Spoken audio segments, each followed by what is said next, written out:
Voilà, mesdames et messieurs, amis de Révélation Web TV, merci de marquer encore votre présence dans l'arène donc de votre émission Sans ces paroles. Sans ces paroles, comme vous le savez déjà, est accueilli encore une fois par l'homme de Dieu qui n'est plus à présenter sur cette émission. Je veux parler donc de Eli Adandé des églises MEVC, entendez, Mission évangélique de la victoire du Christ. L'homme de Dieu est déjà assis confortablement juste à mes côtés et c'est donc ensemble avec lui que nous allons échanger sur le thème qui fera l'objet de cette émission. Alors, homme de Dieu, encore une fois, merci d'avoir accepté notre invitation. En tout cas, c'est tout un honneur pour nous d'être souvent avec vous sur cette émission Sans ces paroles. Ok, merci. Bonne arrivée, mon frère. Merci beaucoup. Merci ça va, beaucoup. mais on l'air Voilà. Au métier, il y a des Jésus Christ, Nazareth, Tomé. Il y a une coachero, mais Saint-Tom, Mauton, Eli, Adandé, de Mausedo, Nadosi, Jirawenda Béton, Tundai, on est quand à son beau, à l'aide de l'éton avec Magie. Le bénis avec Magie de Tolebe, oui, mais dans Domidres, ou la double Benumi, dans mes quabos de Huyome, dont on a, oui, que me Anakon, Tchawe, Jésus Donomi. Alors, homme de Dieu, quel sera le thème à développer pour le compte de ce numéro? On va parler de quoi? Ok, au métier on a timon mi dire nous Jimmy Jona dokodo nous wenu kelende nous do bibe kwe yo etondion we kuwono na do yinuko kuwono na do yinuko ton français il do la puissance pour progresser et claro dire betona yinuko do ai majio edo ndo kuwono de bona do yinuko didemi ko tomo gbengbe jivi ovi mono chite mono disonli on de no bio viome ni edokwede chobe na beno koyiji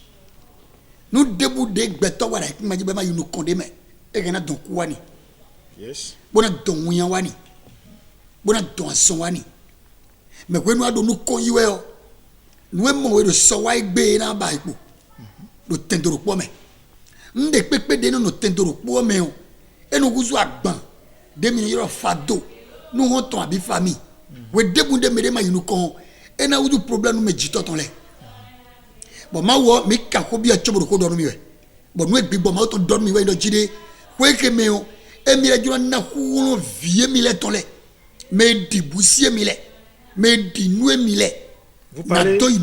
parlez de l'année 2020 ouais c'est ça o ko ndo ko do ko yo de yi o ko 2020 2020 me we ndo ko do ne bon ku na to yinu kon do chaju klende me o na domi do chidi beto de pepe de wa mwede da igbaji do na tundo mede we 5000 do igbaji bodo tito de mile me do tito de bo 7 da igbaji me no do ache na do 6 do nuko bon nuko yiyo nous ma dale ni me do 100 me on nous mono yi mono déplacer do ye me on e ma wudi 10 nous ma dale be kwi do kporo kpo atikpo kakpo kwesibo ai kumba nous mi no mole bi complet le yo nous mono de do mono inu kole ma wu odo sans dorme bodo yeme de yidi je ne vous ai pas coupé avant d'aller dans les détails là vous allez nous dire qu'est-ce qui peut amener véritablement l'évolution dans la vie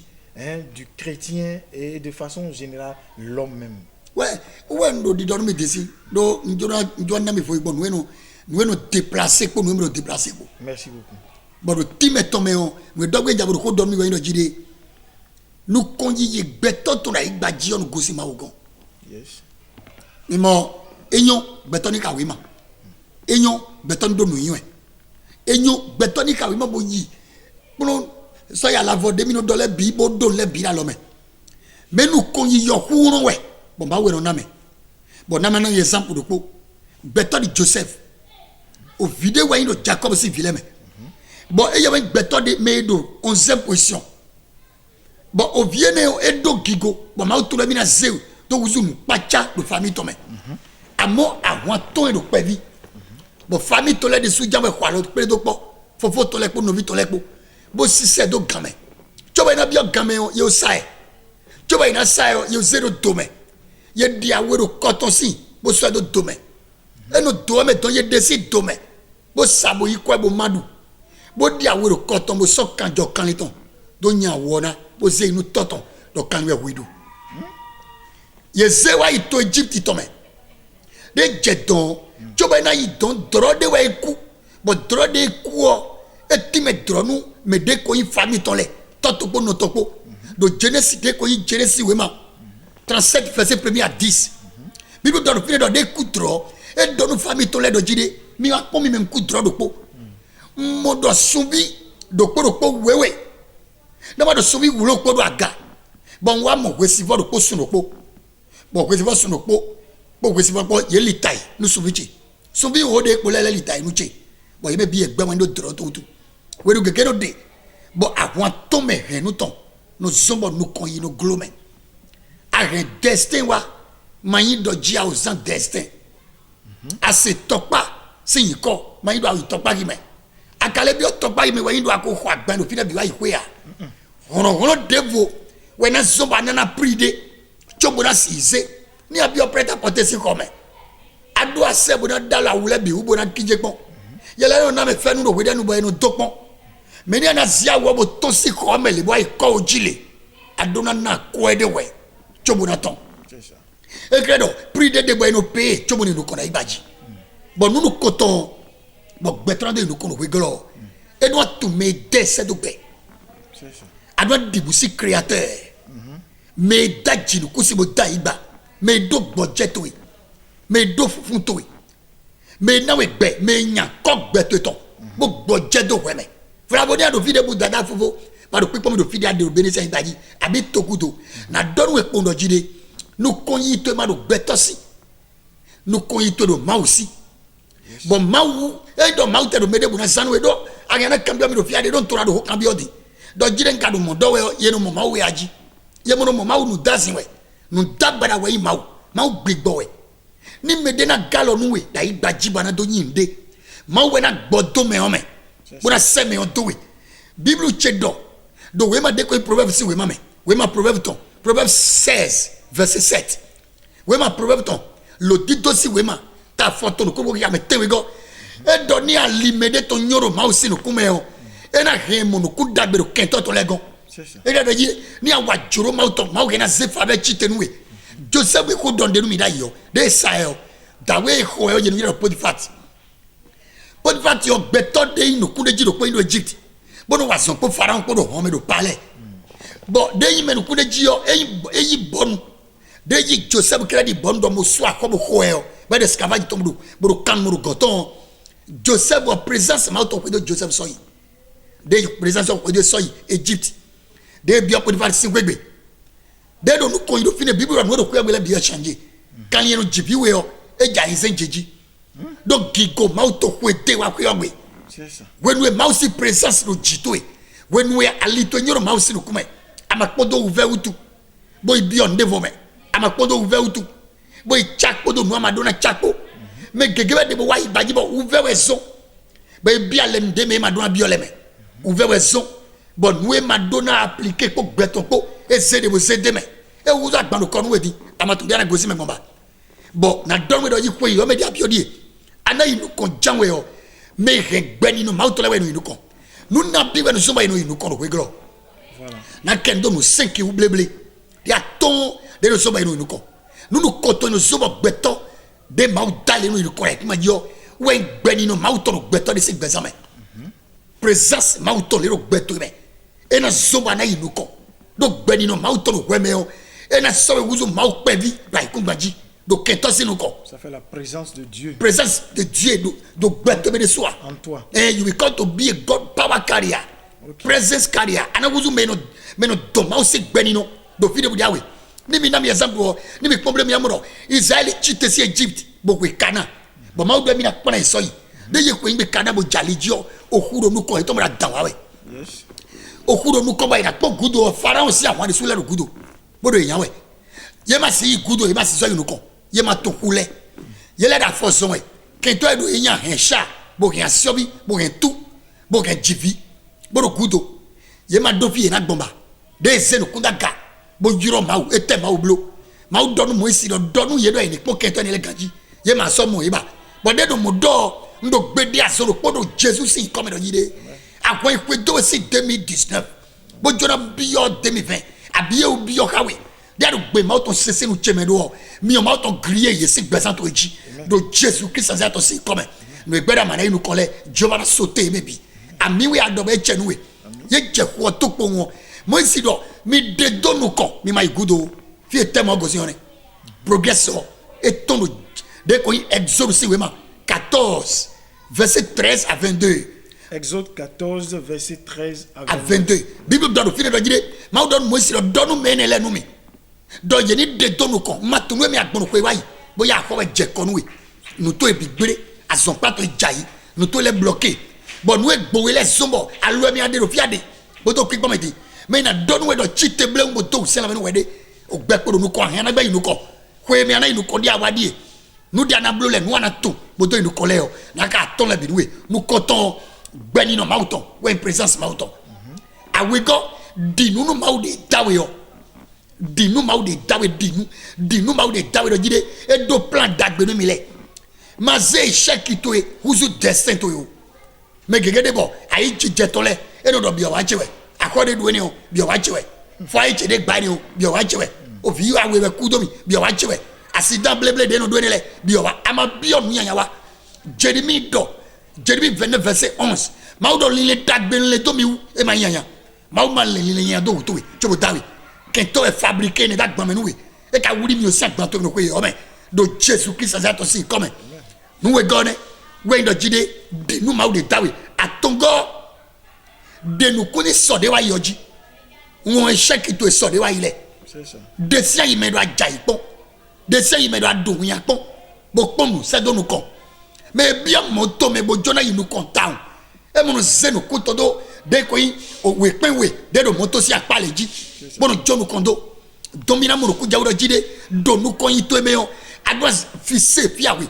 bo na on so de wa yi autant he to nu ton ye mo nu kon he mi ton me de mo no asuwe me de mo no do kwa do fine me de mo no do back ye mo no université bon we so akale gbeto do clôture ne ba na bo no te do fine na to no jide bi o wa to evowe e manyi do ji ye mo yi nu kon he to nu we so mo ko ma yi nu kon wi wa e se do anu adi o tan he onu ton adi nu ko gbe to se nu cheme hono sewe ton e gbagan e wuri we do tele do Jesus sin come kwege me on si o yana do nu kon wa tanu e do Jésus Christ ça do sin come nu nego de no zo gbe nu kon u wa yi gbigbo mauton do jito e gbigbo e do jito e o when do niveau di ana ida ibaji Bible tient dans Daniel 6 verset 1 à 3 et dans Daniel yo et so wa ton taku o ganda o da ko de Babylone le donc gbigbo présence mauton dans esprit d'excellence esprit de jiton gbigbo wa ton taton do jiton gbigbo do jito when do di ana do no konyido di dem itazu ko tombe mina mo do keke de yi zo keke afo aton ko moto ko ma se kan zo no po moteur de me o ma yi do po vitesse ye to le ma yi do po ni bewe sunle e do pie na no te jabra da ko suwe bon moto na gbojiton e na gba pato modi fasi bo ifie we yo mo jabe keke afo no ma se kan zo keke ma ga se kan zo ni moto donc esprit le jito e we na do moteur spirituel di anado de na we avance ba do yi no ko ra joto me paso pato me ko gbigbo e no Daniel ji we so Daniel wa tota nous cinquième des on bana do no kon yi do ko yo me o we no jire dibusi mao crainte de Dieu la crainte de Dieu amo khesi si mao do lebi me ni ra zone de bois do khesi si mao me de la de ba ma do khesi si mao aya joto ama dibusi mao me de jete wo be kweton pere ai gba won do jiton aja ba no me die boyi keke ton boyi sagbanjo 30,000 keke de na gbe keke be ma fa chobe ko bo ka 5,000 chobe ko ton ye hui boyi si asiton me ma do khesi si mao donc ye ko dakabo je ye mono dodji de ko mono du igbadan donc khesi si mao da pa wele bi bra so de anu wa me anyi ndebu wato akodu so wato anya do to ya anya o messi we anya nu debu di anyi do we golo fi alo nu so wato ya dibusi mao pede donc ye no ko takanu me bueno jijan do bene bondo yo voto me we de gbogbon ye kan me bueno gae me bono se documento bono do bono dabole bo kresile no da sekole golo ni adu pe mon ko sanwe be na bi no bi aja ndudu na bi anodu do kwege me zeke sinisi mau togo mau jiome anadon didi no mau de dawi bona ke présence mau ton bona ke benno mau ton bona ke sinisi mau ton be wenu azia afodi de le do kweome na domo ro mau na hulon do jitoi do Jesus Christ na zaito sin come na donna wa krita nu wendo di don mi egbe yo mechele do kweeme yo ni ekele do chide abio yo me ngo di dia ikato meton ekele do abio yo me ni amado di dia ikameton a rien no janvier bona pour décembre a se bo wenen doa ni amadio jijotoi amakamo ko yo ni atero janvier me a rien le podo utu me do gudo ekele do chide me la gena do kwedu e me wena tundo e mi le sin di dio do gbesa mi le tome gbengbe vinu sain doto avant prodige mo joro si avant prodige gbengbe dodo e deme do Luc ici ouais ma 15 verset 17 et bien de me donc ouais do mau bo ouais do touch bo le ko toto gomo jekpoli bo de mi le ouais de bo confesser péché ton mau soke do gbe bo toto ni so soke ba fo ki ja ko ton to de si bo fait be bo ko be ouais ka di o ouais amagbede a do ko yo me gbe ma de tado amale kwa create go Jésus do yiro we e do mi wa gonche me dia gbangbe chi kona do fi won le be piton nkambio we do jiri akado Jésus do gbeto me zeme tok gbeto ton akale kwa gonton akaze maudo numéro nabigwa ze maudo do gbeto me numéro nabigwa we maudo ri numéro 4 ma bi 5e ma bi 10e bon na do we anglais we do ho e do God first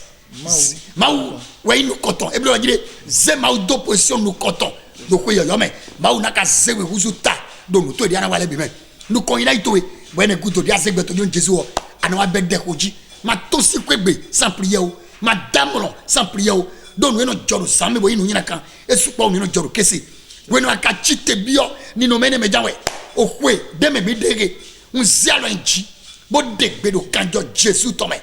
un begge ko kanjo me line no kanjo me no brea un degbe da chefo si kwa gbe Jésus to me un dokoro yoro si anchegolo de maudo gbe gbigbo to no gbe mi menu tita mauton de do to gbe mauton nu chemele do Jésus Christ na zato sin come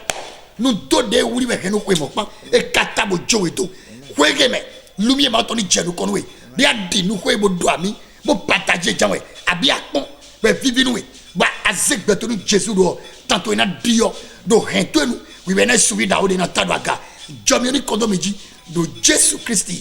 Nazareth to sin come we amen. God bless you. Minge mina yiromi ni ejiromi le 97 12 09 73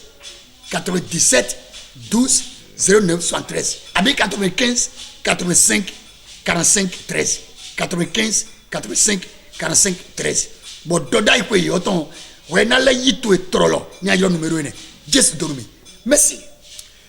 Voilà, mesdames et messieurs, comme vous pouvez le constater, le temps imparti donc à cette tranche type pratiquement à sa fin, ou alors nous sommes déjà à la fin donc de cette émission Sans ces paroles. Vous avez certainement compris le message, les dispositions pratiques et pragmatiques qu'il faut observer donc pour traverser l'année 2020 en beauté, pour pouvoir gagner. Comme cela se doit, voilà l'homme de Dieu, pour un temps soit peu, à détailler un peu. C'est vrai que le temps ne suffit pas, nous allons certainement revenir une autre fois sur un autre numéro donc, pour aller un peu plus en